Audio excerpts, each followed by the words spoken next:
जिस जगह पे अपना मान न हो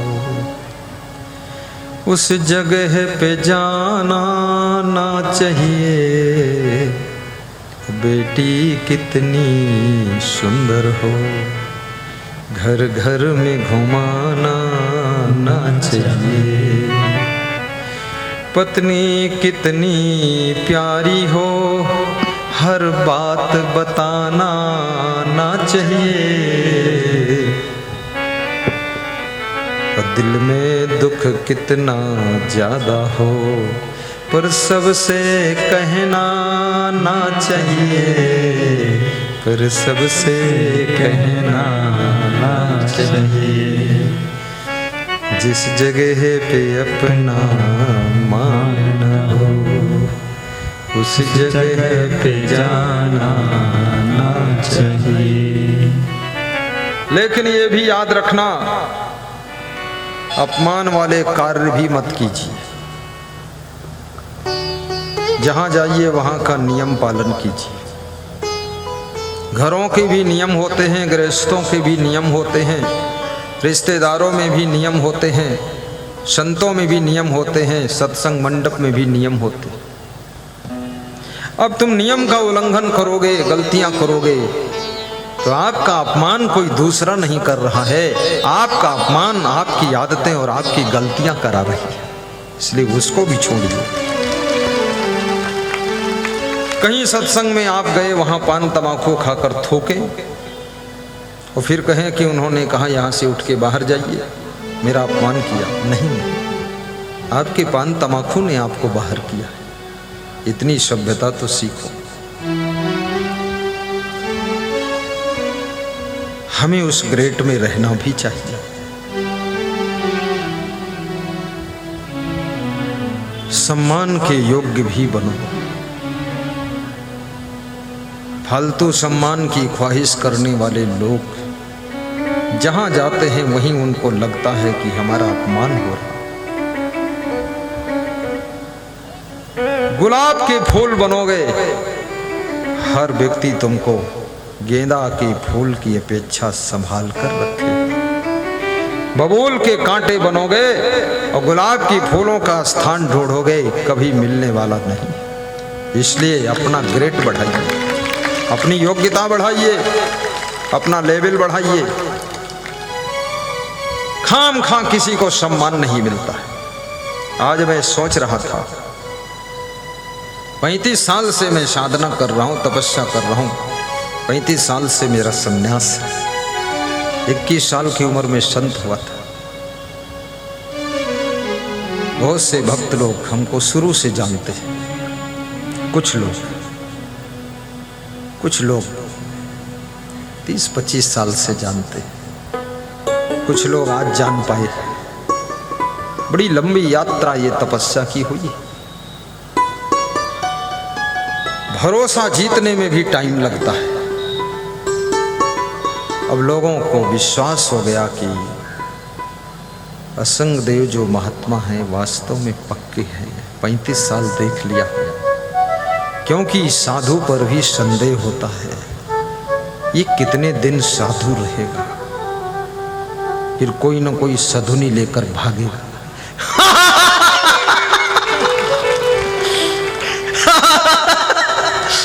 साधु भी खतरनाक होते हैं।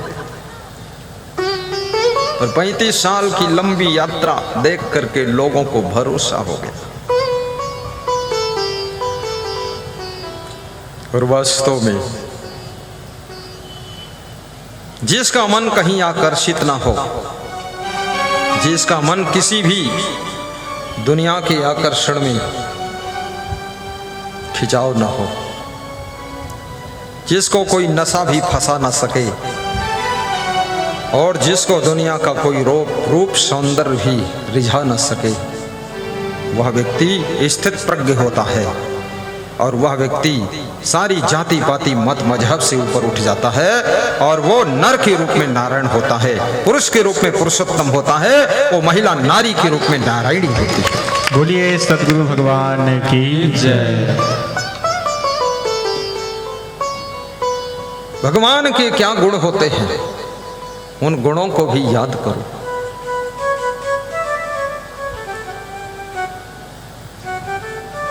धर्मे तत्परता, मुखे मधुरता, दाने समुत्साहिता। ये भगवान के गुण हैं। थोड़े थोड़े भगवान के गुण आप में भी है। किसी में 2, किसी में 4, किसी में 5 और किसी में राक्षसों के भी गुण हैं, भगवान के उल्टा।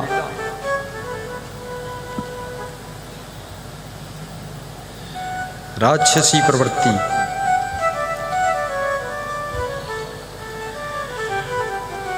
धर्मे तत्परता, मुखे मधुरता, दाने समुत्साहिता।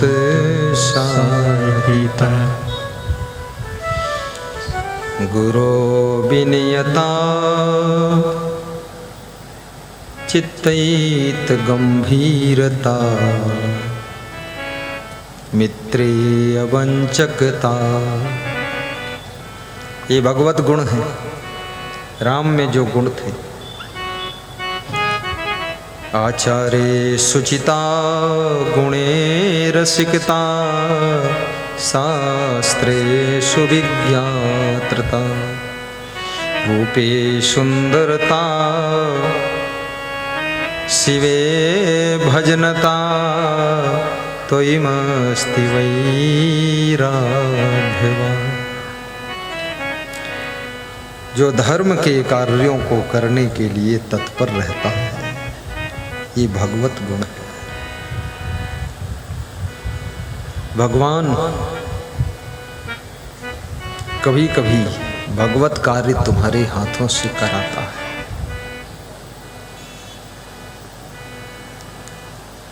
और जब ऐसा आपके भीतर प्रेरणा होने लग जाए कि मैं भी सत्संग कराऊं, ये भगवत कार्य है, धर्म का कार्य है, मैं भी यज्ञ करूं, मैं भी भंडारा करूं, मैं भी भंडारा में सहयोग करूं, तो समझ लेना तुम पर भगवत कृपा हो रही है, गुरु का आशीर्वाद हो रहा है। अन्यथा मन में ये भाव ही नहीं पैदा होता। धर्मे तत्परता।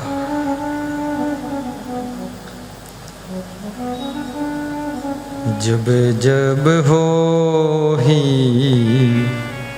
धर्म की हानि, जब जब हो ही भगवान को कष्ट मत दीजिए कि उनको जन्म न लेना पड़े।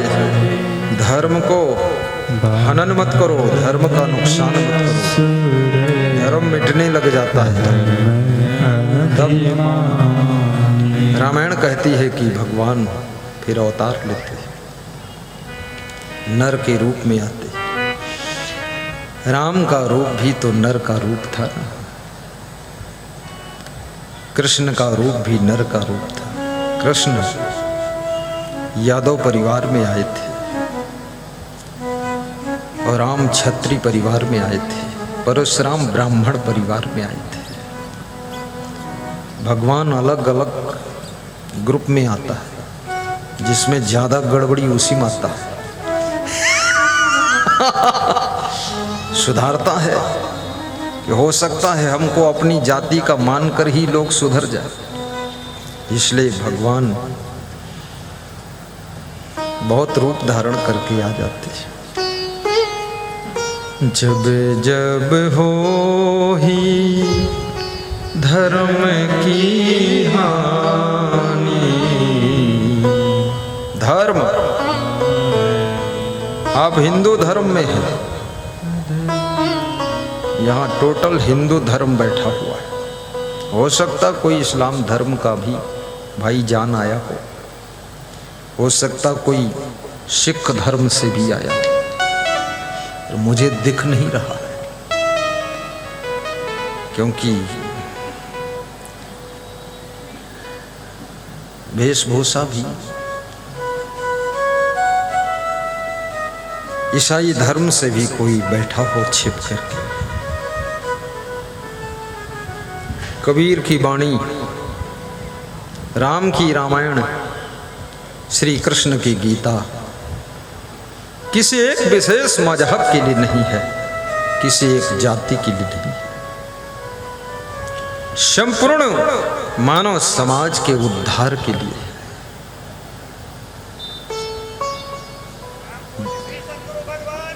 जय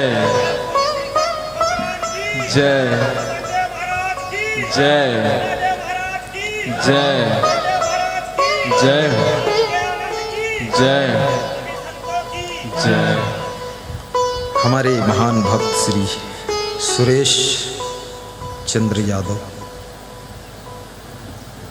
अर्जुन पूर्वा से पूर्वा अर्जुनपुर सिधौली के पास बड़ी श्रद्धा है, बड़ी श्रद्धा है।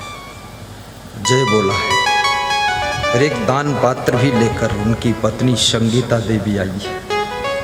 एक बार मैं उनके यहाँ 20 मिनट के लिए गया था बस। रोज गुरु पूजा करती है, रोज दान निकालती है, घर का दरिद्र दूर हो रहा है, बरकत शुरू हो गई। तुम्हारे मन में भी गुरु रहे और तुम्हारे धन में भी गुरु रहे और तुम्हारे दिल में भी गुरु रहे।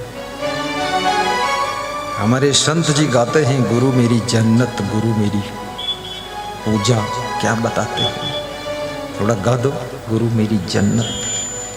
क्या कहूँ कौन सी दौलत है गुरु, मेरा जीवन मेरी दुनिया मेरी जन्नत है गुरु।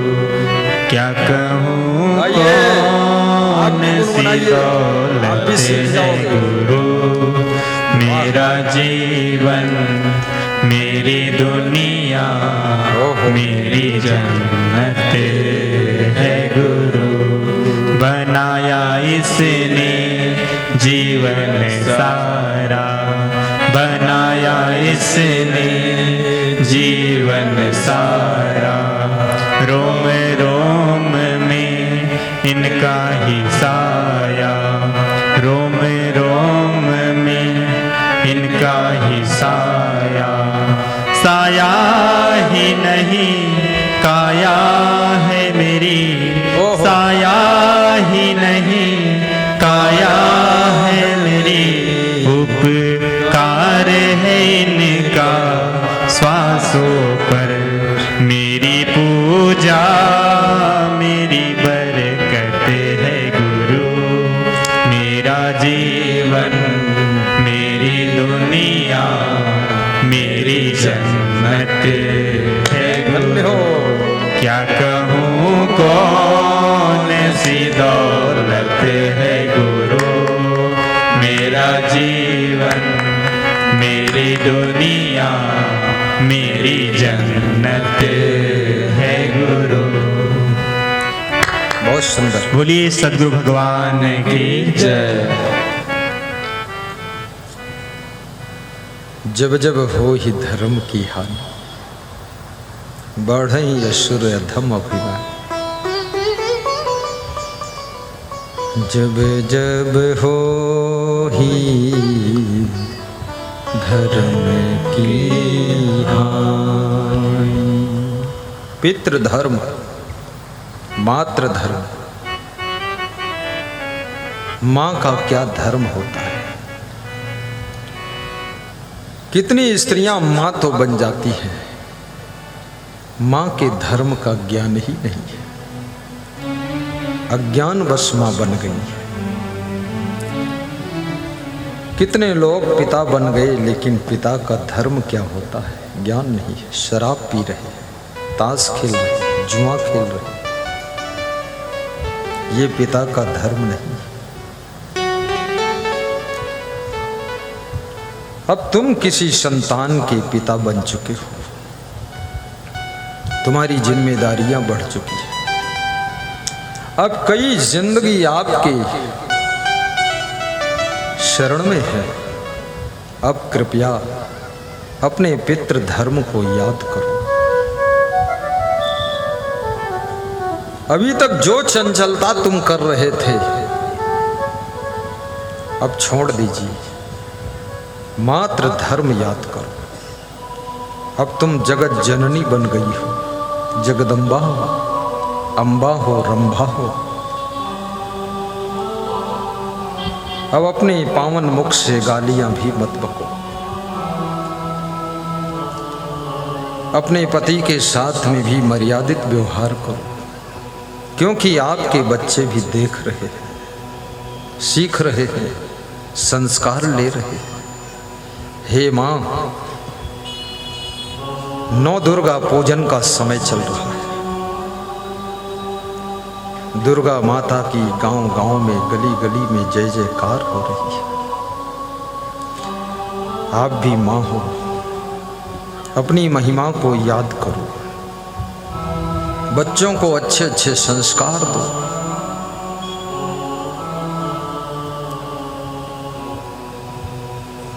बच्चों को अच्छी अच्छी बातें सिखाओ।